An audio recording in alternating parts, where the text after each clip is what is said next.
Hi, Hi, welcome. thank you. Thank you. Thank you for the invite. I'm so glad I was able to figure this out. Oh, you did great. Yeah, I mean, I've never been on the other end, but I think you just hit the button and you're good to go. Yes, Um, so I was telling them a little bit about you. So you are a student at the University of Montana, yes. and you were diagnosed a little bit later. How old were you when you were diagnosed? I was 40. Yeah. So you going to school now has been like school was difficult before diagnosis, of course, right? But now you know, and you're approaching school knowing that information. So what has it been like for you now knowing what your disability is and figuring out how to like mesh all of that together? It's a very good question. Thank you for asking. Well, first, I think I'd like to just let you know that what my exact diagnosis is. I was diagnosed in 2016 here in Montana at Shodair Children's Hospital by a geneticist. Um, and so my diagnosis is static encephalopathy, Hmm. alcohol exposed. Right. Um, and so I think I try not to superimpose it, but static, the static portion of my diagnosis is very befitting how my brain works. And so I Mm. really have to work around that. It's a constant battle. So I since 2016, I have been trying to educate myself as much as possible from anyone I can about the FASD umbrella and Hmm. FAS. Um, and so coming back to school, having been out of school since my late 20s, Hmm. and being back into school for the first time at 45 now, uh, has been um, it's been what you would say what would be comparable to a culture shock, but Yes. do you know what I'm Yeah. saying? Yeah. Yeah. It Yeah. is a really big change, and especially with my disability. So before I knew my disability, I just figured I had to work as hard as I could because my teachers always told me I was very creative, I was very intelligent, but watch, you're just being lazy, you're just being this and that. And, after your entire life, that that starts to wear on you and that kind of becomes you, Yes. unfortunately. So um, now that I have this diagnosis, the um, it's extremely empowering. And so now I have the confidence, I guess, to talk with my professors or talk with my advisor or talk with my caseworker or talk with my therapist or of course talk with Adam, who is my fiance and was really the catalyst to this entire diagnosis. Mm. And um, before my diagnosis, I didn't know where to begin Yeah. to talk with any of my educators, other than to say, listen, it's you tell me A, B, and C, or tell me to do A, B, and C, but I will do, you know, X, Y, Z instead, or I'll do B, A, C. Yeah. Yeah. And now I have uh, implements in place that help me stay on course. Like I just said, taking the initiative to talking with my professors and caregivers, and also to um, there's an app that the application there's an application app, I should say, that the university downloads for students who enroll under disability services, and it's called Sonoset. I don't Okay. know if anyone's heard of Sonoset, but it has been a really big game changer for me because I can push record on that and it records the entire class session. Ooh. and it allows me to post whatever links that class or the professor required of that class. Uh, so I have everything I need on that particular day. I can go back and I can listen to what I need to, because my note taking is awful. It makes no sense, really. Right. Um, it is just a really big game changer for people with deficits like memory that I have, and deficits in organization, which I Well, have. and understand, so you can be in a room and understand it and then like walk away and be like, what, what were they saying? Yeah, I think that's so many people, but the executive functioning like support for that is incredible. Somebody asked, how do you spell the name of that app? Sonoset, Sonoset. There you go.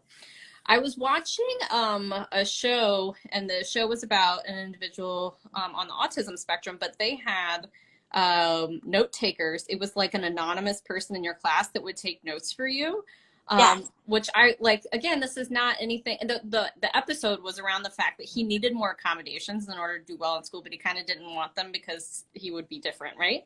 And then he used the accommodations, and it was like it was a game changer for him, and the way the school had it set up wasn't shame inducing. So this is interesting because it kind of empowers you to do it yourself. I like the recording aspect of it because I think that I encourage people to do that for IEP meetings also, because you don't even remember I have left several IEP meetings and been like, when did they say they were going to get that to me? So like, warn the people before you go to the meeting, but these kinds of things help a lot of people. But in order to help you prove what you know and what you understand, right, versus what your brain is capable of regurgitating, that's not the same thing. No. You're using this support, which is awesome. It is awesome. And that is another option I could have, is an anonymous note taker. But I feel that the Sonoset does everything and more that I would need uh, personally, that I Yeah. would need. I mean, you can go back and you can edit out what's not necessary for you, so your brain doesn't have to be sidetracked by that. Yeah.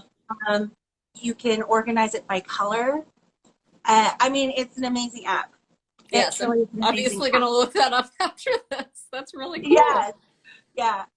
Um, and Okay. yeah, I like that it's independent too, because I know that accepting help can be difficult, but you can't make anyone accept help, right? So if you're working with a kid, either professionally or personally, and you're like, we got to figure out some accommodation for this. This is a way that they can do it. That's like, okay, it's cool, it's on technology, but also you're helping yourself.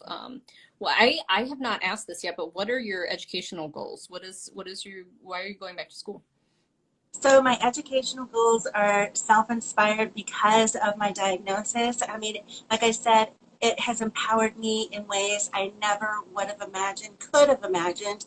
It's unfathomable, and I feel like I need to share this with others, Mm, um, as best I can. I want to go. My main objective in school is, and I have it written down.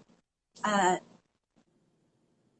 I have it written down better on my Facebook page, but my goal really is to just go try to get my get my bachelor's degree in social work. mm, But my end goal and first goal is to start an FASD outreach program in mm, Montana, mm-hmm, because there really is nothing, mm, nothing yes. available.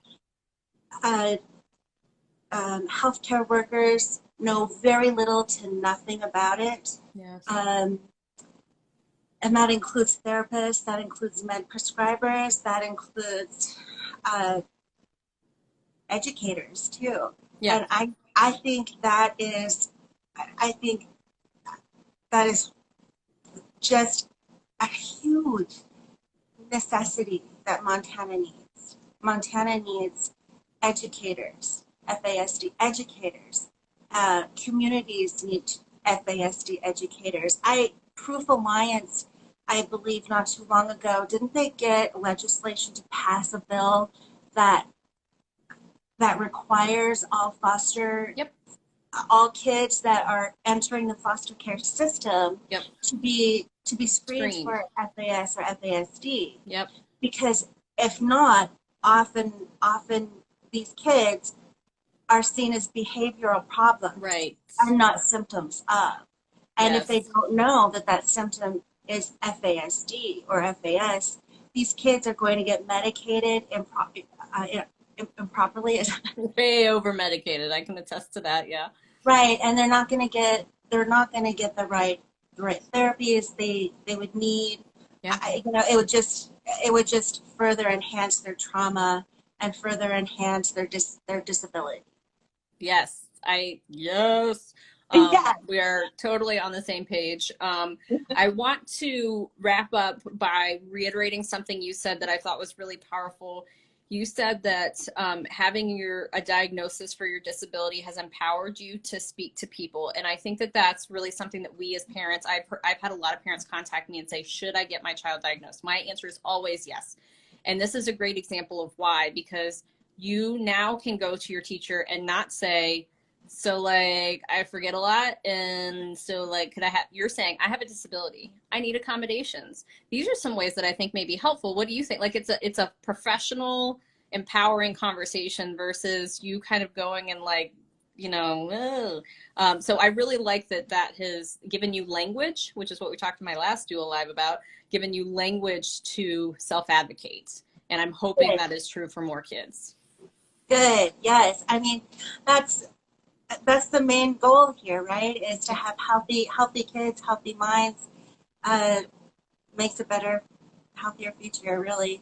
Um, but like my social work degree is something that I would really like to implement um, into this outreach program, so that I can especially reach out to Indigenous communities Right. that, of course, I feel are left out of major mental health and trauma trauma care issues. Mm-hmm. And I think it's really, I think that is super imperative, uh, especially for our people Oh, who for are sure. who are already marginalized. So, but of course, to help all communities collectively too. So spread the You knowledge and spread the empowerment so other people, especially other people who already are therapists or doctors, can take the initiative to learn more and see that this really is a dire problem and a dire need for support and support from them that they could easily do. Yes, yes. Professionals don't realize how much power they hold. I am so excited to follow you because they always talk about how parents make such a big change in the FASD community. But I've seen huge movements made by individuals on the spectrum. You are definitely going to be one of those people. I can't wait Oh, to great. see. I will follow along and support and everything. I'm so excited. Thank you Thank for you. joining me today to help give people a little bit of an insight as to what it looks like for you. And I think that people will find this very valuable. Thank you, and thank you for asking me to be part of your learning Yeah, education. this is your big advocate. Put this on your resume, okay? Yes, Aubrey, I will. Thank you. All right, bye. Bye.